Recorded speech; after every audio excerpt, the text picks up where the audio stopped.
Shalom saudara-saudara yang kasih dalam nama Tuhan kita Yesus Kristus. Hari ini saya akan menyampaikan renungan yang begitu dahsyat, khususnya untuk anak-anak kita ke depan, generasi muda. Ini sangat penting dan ini perlu juga diketahui oleh orang tua. Kita sebagai orang tua maksud saya. Saudara yang kasih dalam nama Yesus, temanya adalah menjadi anak muda yang sukses. Siapa yang tidak ingin anaknya sukses tentunya. Ya, bukan hanya sukses di dunia sekuler, tapi juga sukses dalam dunia rohani. Jadi ada dua sisi. Kita menginginkan anak muda yang sukses di sisi sekuler dan sukses di sisi rohani tentunya. Karena pada hari ini dalam kondisi seperti ini kita harus melakukan terobosan-terobosan tentunya. Di tengah penderitaan dunia seperti ini, kita harus tetap mendidik anak kita menjadi anak yang sukses. Ya, menjadikan anak yang sukses harus ada kerja yang sama antara orang tua dan anak. Tidak melulu sekolah atau universitas, tidak. Pendidikan itu harus diawali dari rumah tangga. Maupun pendidikan sekuler, maupun pendidikan rohani.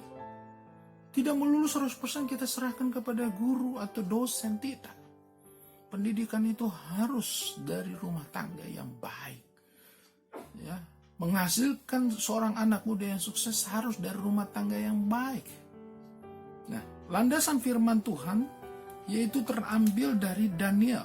Saya mengambil dari Daniel 1 ayat 4. Yang menjadi landasan firman Tuhan menjadi anak muda yang sukses. Saya akan bacakan.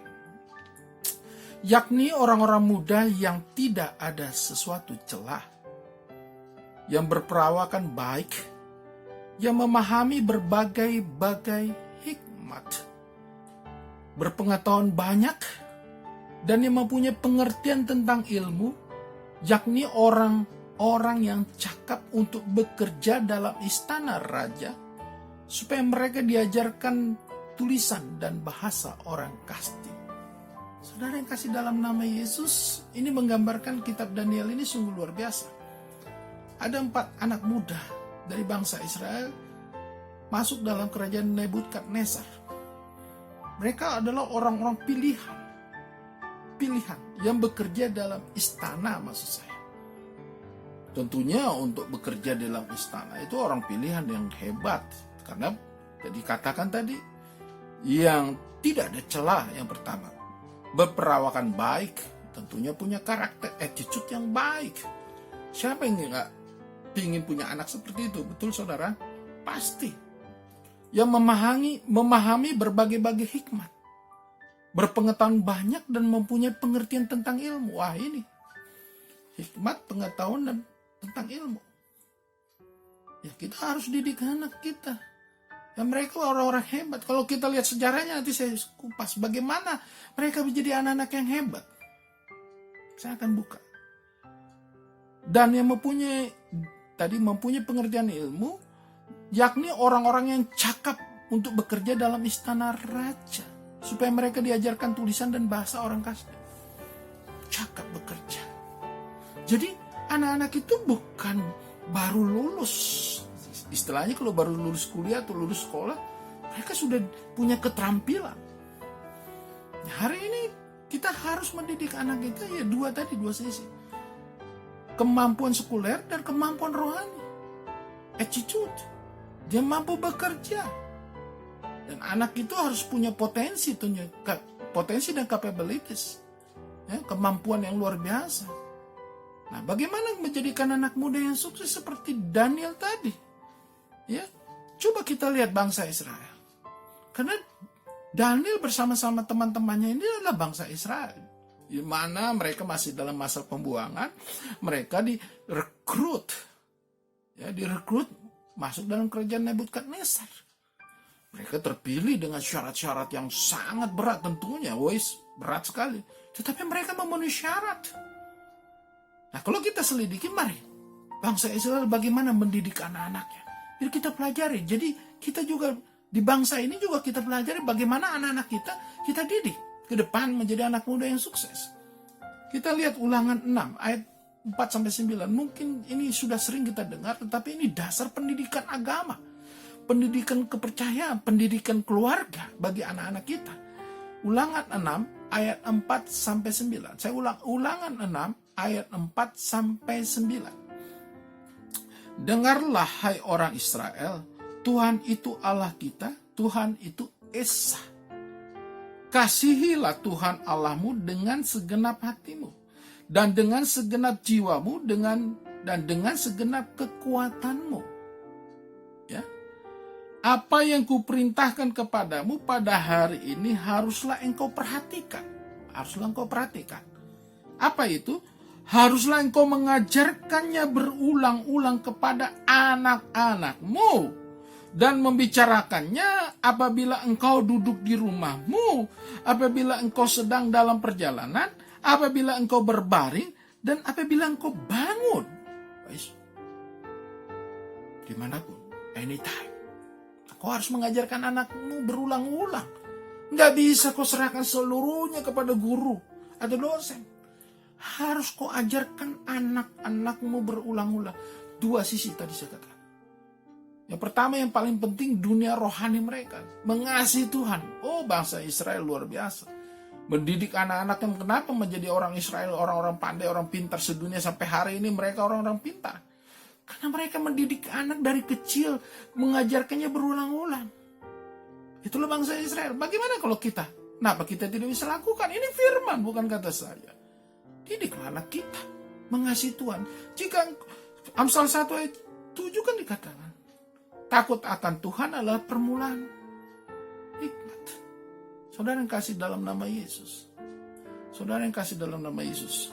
Haruslah juga engkau mengikatkannya sebagai tanda pada tanganmu, dan haruslah itu menjadi lambang di dahimu, dan haruslah engkau menuliskannya pada tiang pintu rumahmu dan pada pintu gerbang.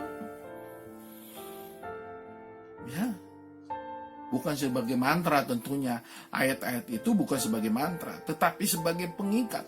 Pengingat maksud saya. Terus diulang. Ya, saya masih kecil ingat ya. Bagaimana saya ya untuk mengingat suatu rumus matematik atau apapun, saya taruh di dinding kamar atau pintu kamar. Itu untuk selalu mengingat kalau kita bangun, kita tidur atau mau apa, kita lihat ada rumus-rumus itu kita ingat. Nah, itu dari kecil kan. Nah, itu juga bangsa Israel seperti itu. Ya, bangsa Israel juga begitu. Maksudnya apa saya sampaikan? Ini dasar pendidikan, dasar. Jadi kalau saya melihat ya, jujur saja saudara, kalau pada hari ini banyak keluhan ya. Banyak keluhan ibu-ibu, aduh, apa ini online ini katanya. Ya, saya sih sebetulnya melihat situasi kondisi ini memang semakin hari semakin modern, bukan karena COVID-19. Memang suatu saat akan seperti itu, saudara. Ya, kebetulan saya pernah sekolah dari mulai SMP sampai SMA yang sistem mandiri, sistem paket modul. Saya pernah sakit, ya, tidak masuk sekolah setengah tahun, tapi bisa 1 semester maksudnya. Tapi bisa mengejar ketinggalan karena memang sistem paket. Dan kami belajar mandiri. Ya, mandiri tanpa bimbingan guru pun kalau kita belajar, kita baca, kita mandiri mencari ilmu itu dan kita tahu jawabannya dan mengerjakan, dan bisa saya katakan. Dan pada akhirnya teman-teman saya banyak yang berhasil. Berapa teman saya menjadi profesor. Ya, dalam hal ini jangan dikeluhkan dengan sistem online. Sekarang kita memang sedang dibentuk bagaimana orang tua berperan, itu yang saya maksud. Orang tua punya peranan. Ya, pada hari ini kita diizinkan Tuhan dengan orang tua bagaimana mendidik anak kita menjadi sukses. Ya, kalau anaknya malas belajar itu bukan karena guru dong. Ya, mungkin dia tidak menarik. Bagaimana supaya menarik? Itu orang tua, bukan guru.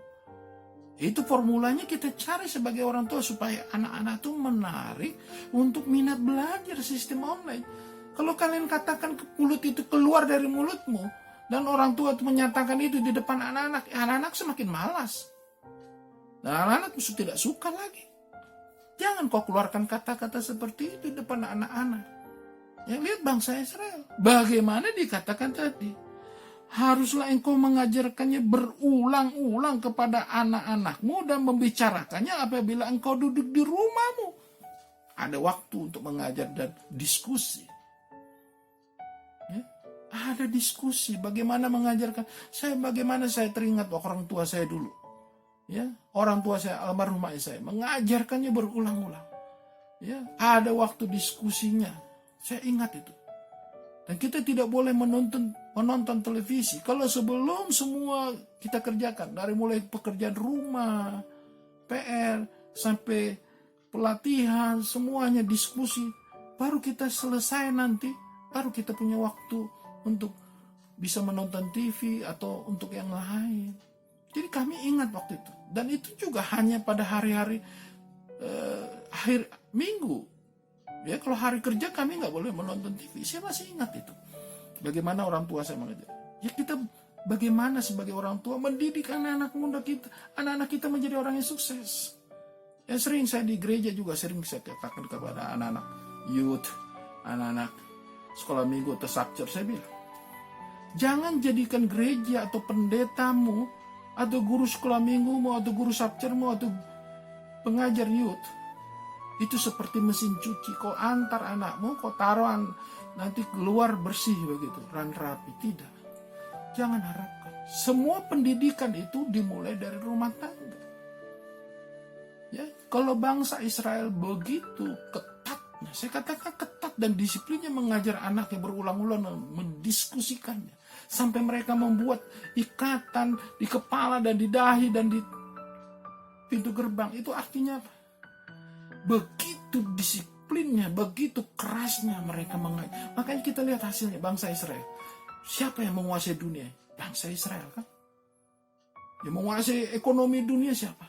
Bangsa Israel. Yang menguasai pertanian siapa? Bangsa teknologinya maksud saya. Coba lihat. Teknologi militer juga siapa yang menguasai? Bangsa Israel.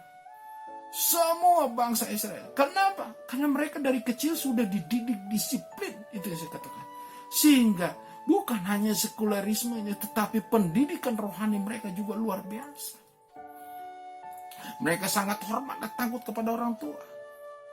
Itulah fungsi peranan keluarga. Kalau kita ingat itu peranan keluarga kekristenan itu sangat penting.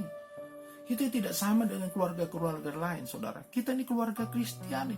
Keluarga Kristiani harus menciptakan anak-anak kita, anak-anak yang luar biasa. Ya, saudara yang kasih dalam nama Yesus, saya akan teruskan. Bagaimana perilaku Daniel? Hasil nih, lihat. Tadi dasar pendidikan waktu dia kecil. Bangsa Israel bagaimana disiplinnya. Sekarang kita lihat hasil pendidikannya. Ya, hasil pendidikannya apa yang dilakukan Daniel. Ya, sebelum tadi dari landasan firman Tuhan Daniel 1 ayat 4, saya akan bacakan Daniel 1 ayat 9. Bagaimana kehidupan dia setelah masuk istana kerajaan. Coba lihat. Lihat outputnya apa yang terjadi. Daniel 1 ayat 8 dan 9. Saya akan bacakan. Daniel berketetapan untuk tidak menajiskan dirinya dengan santapan raja dan dengan anggur yang biasa diminum raja. Dimintanyalah kepada pemimpin pegawai istana itu supaya ia tidak usah menajiskan dirinya. Oh, haleluya, saudara yang kasih dalam nama Yesus. Output yang kita lihat bagaimana Daniel tidak menajiskan dengan kehidupan makanan yang mewah. Ya, kemabukan. Lihat. Ayat yang ke-9. Maka Allah mengaruniakan kepada Daniel kasih dan sayang dari pemimpin pegawai istana itu. Coba lihat. Maka Allah mengaruniakan kepada Daniel kasih dan sayang dari pemimpin pegawai istana itu. Coba. Dapat berkat ya. Kasih sayang dari pemimpin pegawai istana. Coba, luar biasa nggak, saudara? Ya. Jadi outputnya kita lihat Daniel. Dia tidak mau menajiskan diri. Dan kita ingat kitab Daniel juga dia berpuasa. Kita tahu puasa Daniel. Dia tetap sehat, segar. Karena dia makan apa? Dia tidak makan makanan raja. Dia makan buah-buahan. Dia makan sayur-sayuran. Dia minum air putih. Dia sehat, saudara. Sekalipun yang dimakan sayur-sayuran, buah-buahan, dan minum air putih, dia sehat. Itulah Daniel, disiplin. Hari ini kita mau belajarkan anak kita disiplin. Kita belajarkan anak kita disiplin. Hidup sehat. Ya, puji Tuhan kalau saya bilang puji Tuhan, puji syukur. Kalau selama ini mungkin anak-anak kita makan fast food ya. Fast food ya. Hari ini kita belajar masak di rumah, betul? Ya kan? Belajar maksudnya masak di rumah maksud saya. Makanan sehat hari ini. Sekalipun itu telur biasa dengan kecap juga makanan sehat tentunya. Ya, daripada fast food terus setiap hari fast food pesan. Coba Anda datang, puji Tuhan sekarang. Ya, ajarkan anakmu makan yang sehat. Ya, menghasilkan orang yang sukses juga dia harus sehat. Jangan hasilkan orang sukses tetapi sakit-sakitan. Nah ini, Daniel bagaimana menjadi output yang sukses dan sehat. Itu secara fisik kehidupan sehari-hari. Terlebih lagi nih, secara rohani saya katakan tadi, mendidik anak secara sekulerisme dan rohani. Saya mengambil dari Daniel 6 ayat 10. Saya akan bacakan bagaimana kehidupan rohaninya Daniel. Daniel 6 ayat 10 saya akan bacakan. Demi didengar Daniel bahwa surat perintah itu telah dibuat, pergilah ia ke rumahnya. Dalam kamar atasnya ada tingkap-tingkap yang terbuka ke arah Yerusalem. 3 kali sehari ia berlutut, berdoa serta memuji Allahnya seperti yang biasa dilakukannya. 3 kali sehari, saudara. 9 pagi, 12 siang, jam 3 petang. Coba, itu minimal loh saudara, pagi hari dan siang hari. Belum malam harinya. Bagaimana Daniel begitu dekat bergaul dengan Tuhan. Kita tahu bagaimana Daniel pada saat itu di bawah ancaman. Karena dia tidak mau menyembah berhala, tidak mau menyembah raja ya sebagai Tuhan. Ya, dia tetap percaya kepada Tuhan. Saudara yang kasih dalam nama Yesus, itulah Daniel yang begitu hebatnya saya katakan. Ya, pintar tadi, berpengetahuan dari segi sekuler, dia mampu karena orang tuanya mengajarkan berulang-ulang, keluarganya. Ya, begitu juga disiplinnya. Sehingga dia tidak menajiskan, dia makan makanan sehat. Yang ketiga, dia hubungannya dengan Tuhan begitu dekat. Saudara yang kasih dalam nama Yesus. Dari 3 hal itu kita lihat bagaimana Daniel. Ya, orang tua mendidik dengan baik. Pendidikan diajar berulang-ulang. Yang kedua, disiplin untuk makanan yang sehat. Pola hidup yang sehat. Yang ketiga, hubungan dengan Tuhan. Diatur pula dalam kehidupan. Gak mungkin output itu terjadi tanpa input. Ya, input itu dari keluarga. Dari proses anak itu dalam pertumbuhan dan menghasilkan yang baik. Jadi menjadikan anak muda yang sukses itu tidak tiba-tiba dan berharap nanti kalau udah besar saya sekolahkan, saya kasih uang, udah anak saya pasti sukses. Tidak. Kesuksesan itu dari mulai sekarang, saudara. Sejak anak itu dari dalam kandungan. Saya ingat pendeta saya pernah bilang, mendidik anak dari sejak mulai kandungan. Engkau harus bacakan firman Tuhan, engkau senandungkan pujian penyembahan. Saya ingat pendeta saya masih muda waktu itu, masih pemuda gereja. Bagaimana pendeta saya bilang, dan bisikan di dalam perut dari kandungan itu, ya, firman Tuhan. Dan saya ingat juga orang tua saya bersaksi, almarhum ayah saya bersaksi, bagaimana dalam kandungan saya dan di dalam kandungan ibu saya, ya, orang tua saya sering menyetel musik Beethoven, jazz, firman Tuhan, sehingga saya terbentuk. Ya, jadi dari mulai kandungan, bukan, dan saya pernah saya saksikan juga. Bagaimana setiap hari, apalagi Kompas Minggu, saya ingat dulu, setiap hari Minggu saya harus baca itu biografi seseorang yang sukses. Ya, masih kecil SD saya suruh baca magazine, majalah Reader's Digest. Ya, Reader's Digest, bayangkan. Kita dibentuk, diajar. Tadi kan saya katakan tadi diskusi. Ada diskusi, ada ruang diskusi antara orang tua dan anak. Saudara yang kasih dalam nama Yesus. Ada hubungan yang baik antara orang tua dan anak. Dan kita ajarkan pola hidup yang disiplin, yang sehat tentunya. Dan kita juga membentuk anak itu untuk dekat dengan Tuhan. Sehingga Anda tidak pusing lagi untuk ke depan. Anda tidak usah takut lagi ke depan anak-anak ke depan. Kiranya ini menjadi berkat bagi kita siapapun mendengar. Kita bisa menjadikan anak-anak kita menjadi anak-anak yang sukses. Tuhan Yesus memberkati kita semua. Amin.